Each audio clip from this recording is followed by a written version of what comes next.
Okay, so I think we're started. So I'm so blessed to connect with our friend, longtime friend, Dr. Edith Eger, uh, living here locally in San Diego. Uh, Been at our synagogue many times, Kehilat Ariel, Messianic Synagogue, and sharing her amazing story as a survivor of the Holocaust, and actually more, as we'll talk in this interview. Uh, Dr. Edie went on to, well, after surviving, famous psychologist, and on at university professor at UCSD, and all sorts of important projects she's worked on in her fruitful life. And many of you at Kehilat Ariel will remember last time Dr. Edie shared with us, she brought her book, The Choice. So I hope we can see that with the lighting and all. The Rebbitzin, Liz, and myself really were blessed by it, Edie, and so many important points. And maybe for the sake of everyone, well, number one, we welcome you, and especially right on Yom HaShoah today, April 21st this year. So our hearts are remembering, and we're grateful to have you with us to give us some perspective. So maybe can you, for sake of everyone, give our audience just a little bit of your experience, your background, and on this Yom HaShoah? Well, I am so grateful to be alive.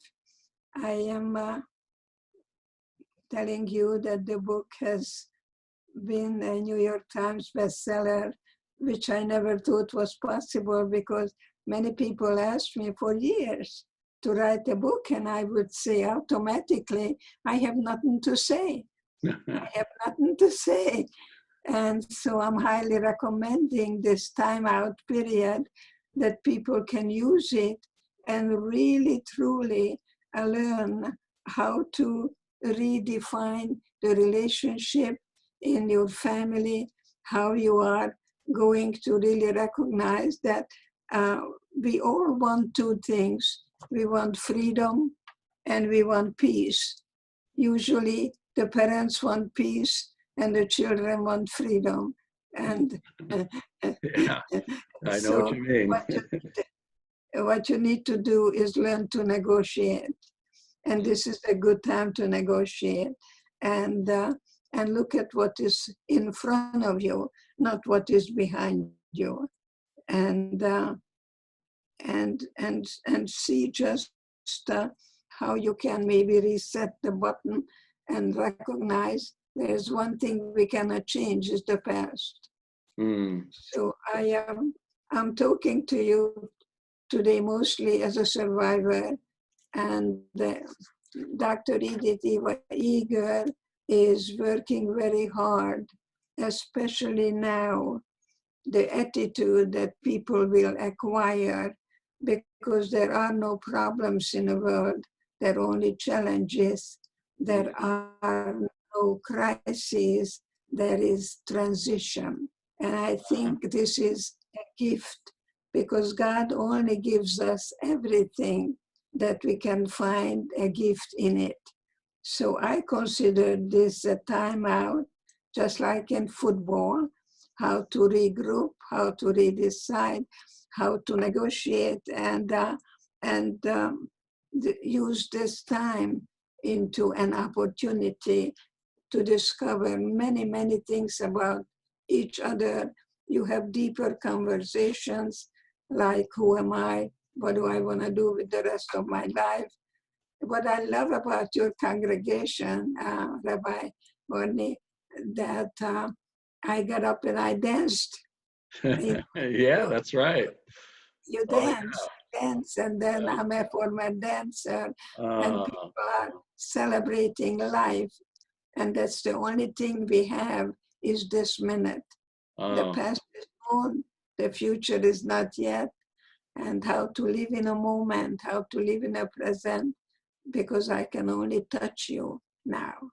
Oh, so beautiful, and I know that's why you have inspired so many people, Dr. Edie, because I mean, going through, I'm sure, really unspeakable past of the Shoah and surviving, but you're such a positive person, and somehow I guess God touched you to see, and you make the point in your book.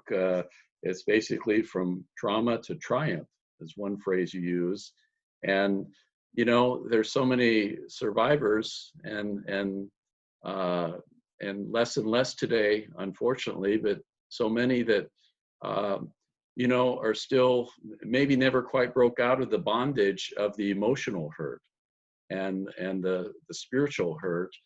And I know that's what's inspired Kehilat Ariel as we've connected to you over the years, and you've connected to people worldwide because you have an incredibly positive message.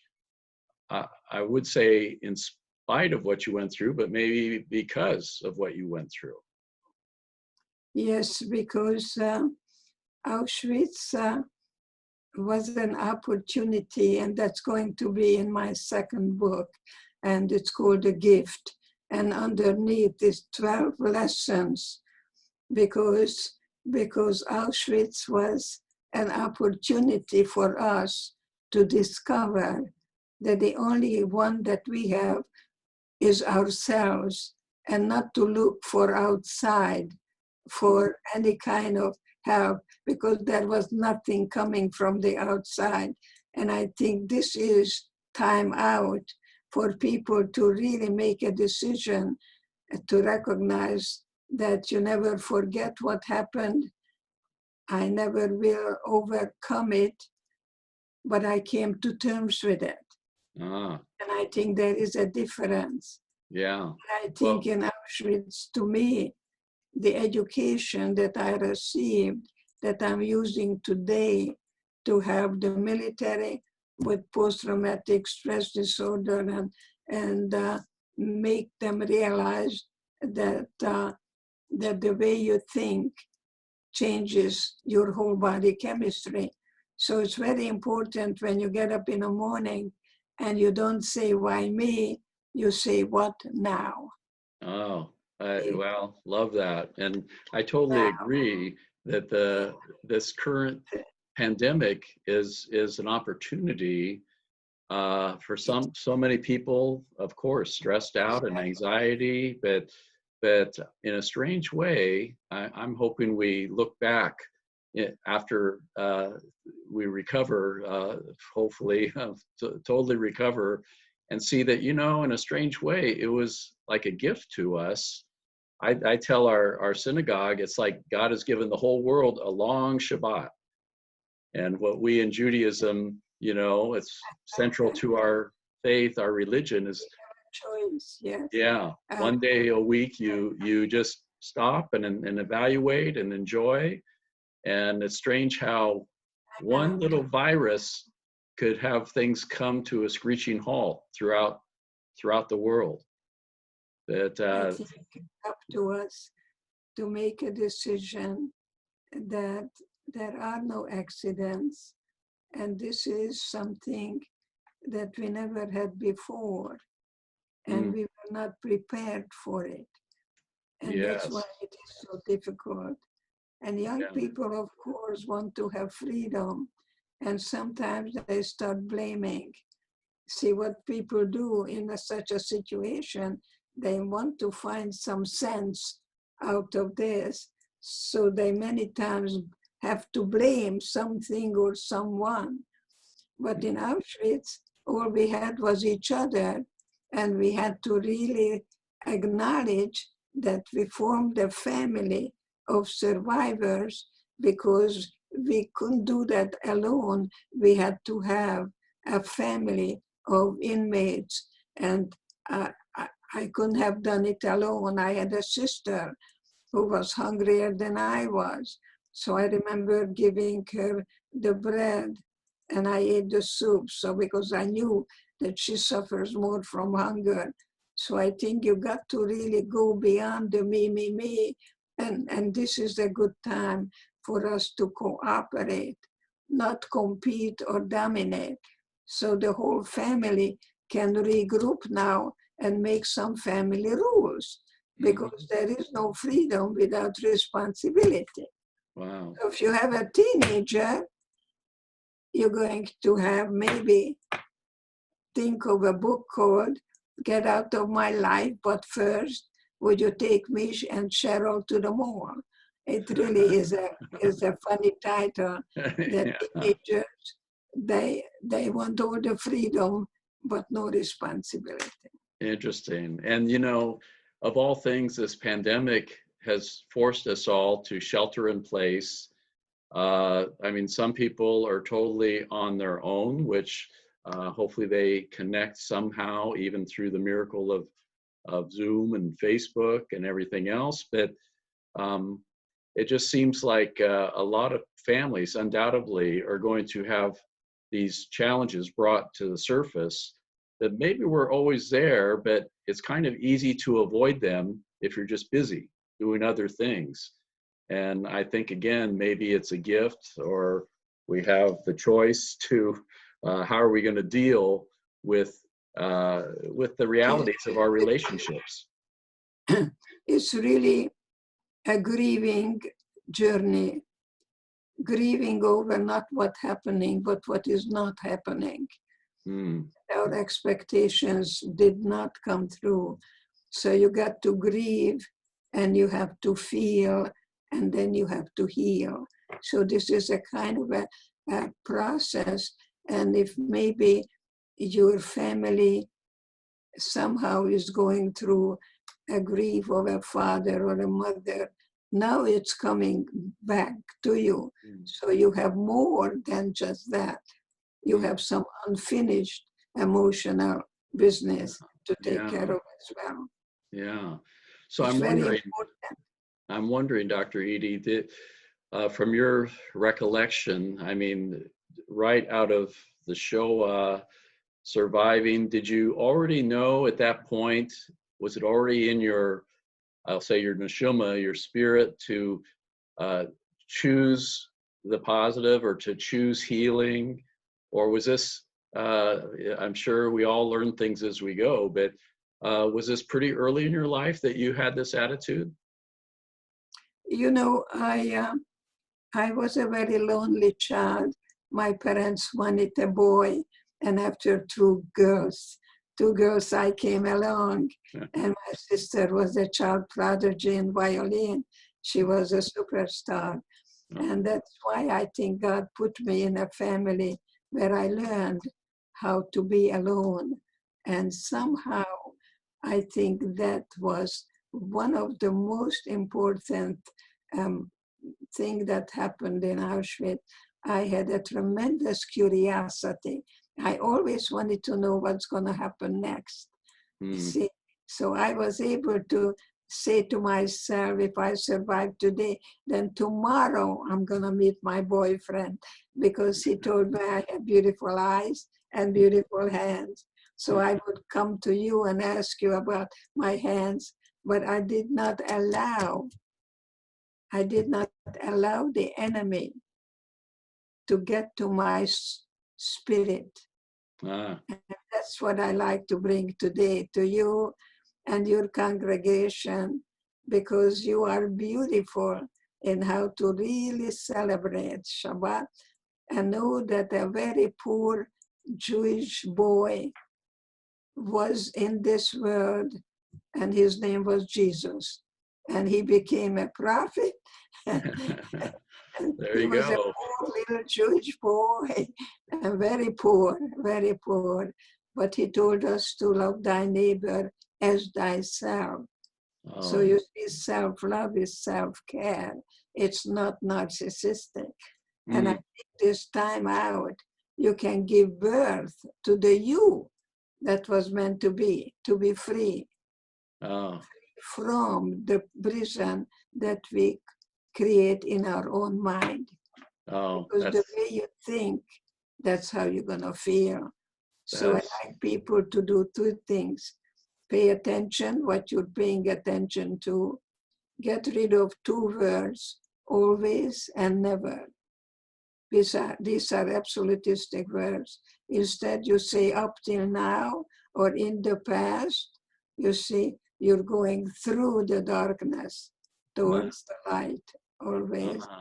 All right, so that is important to think about your thinking and then pay attention what you're paying attention to. Because any behavior you pay attention to, you reinforce that behavior. yeah. So if you tell me that you want to lose weight, and I tell you what you can do about it, but you tell me, I can't help it, but I'm so addicted to schmaltz, and I'm so addicted to chocolate, then you're not going to lose weight because you're telling yourself that you're not really able to change. You see, so you have to recognize that you become your parent and tell yourself that you're going to have a goal and you're going to focus on something that will get you closer to that goal. So I think this is the time out to really set a goal. Which way are you going? And what are you holding on to? And what are you willing? That's a very good word. What are you willing to let go of? Very good counsel. And you know, Edie, it's just it seems like that the wisdom, as you said, of Jesus, Yeshua, and really the Torah. Of course, for us Messianic Jews, it's all connected from Moses through New Testament. That there's a lot of beautiful psychology that is tied to, you know, the divine revelation of God and the Spirit. And it's just, I think that's what's so compelling. It was for me as a Jew that the message of Yeshua also talked about dying to self, kind of really what you're saying there, that get our eyes off ourself is actually the way to find life. And to, of course, I mean, as a rabbi, you expect to hear that we're created body, soul, and spirit. And I'm hoping that in a spiritual way, this current pandemic helps us all to evaluate our spirit life as well. And it's so... You see, I was traveling before this came, and I remember how the plane was going this way and that way and avoiding the clouds. But then I realized that the blue sky has been there all along. So I think it's very important for us to maybe use this time and give birth to the you that was meant to be free. Amen. Amen. And again, if our listeners haven't gotten your book yet, Choice, highly recommended. It's just, the title is thought-provoking because, as Dr. Eger has been sharing, you know, we all have choices. We may not have, a lot of things we don't have control of, but we do have control of how we're going to respond, is what I got so much from the book. And can you tell us just a word about your upcoming book? What's the title again that you're working on? The Gift is my second book that is going to be published, hopefully, in London, in England, June or July, and in America in October. You can actually call Amazon and you can pre-order that too. And the third book I'm writing with my daughter is going to be about recipes, because life is about recipes. Good. Well, we'll look forward to those two upcoming books. Sure. And what kind of ingredients do you give to life? So when you get up in the morning, hopefully you're not going to have a donut, because sweets are not going to give you good energy. You're going to really count your calories, and you're going to become a good parent to you.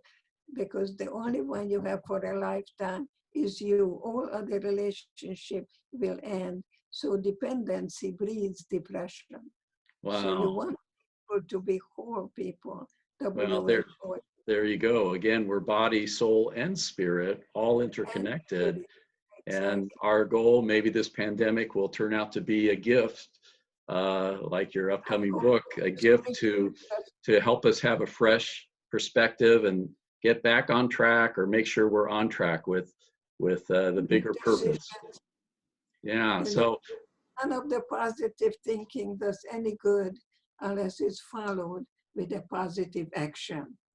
there you go. Talk to young people, they always gonna do something. They gonna, I call them gonna people, but they never are. They procrastinate. I'm gonna. So don't be a gonna person. There you Make a go. decision, put it into action, get some Well, priorities. there you And go. see. Well, and the Bible summarizes that faith without works is nothing, is dead. So we can have even be religious people, so to speak, but you're absolutely right, Doctor, to apply is where the power is. So, Dr. Edie, it's such a blessing to connect with you. I'm sorry we couldn't be face to face, and we'll get you back at Kehilat Ariel in person at the right time. But oh gosh, I was thinking about you on this Yom HaShoah, and may the Lord just bless you and your family and Israel. All our yes, please.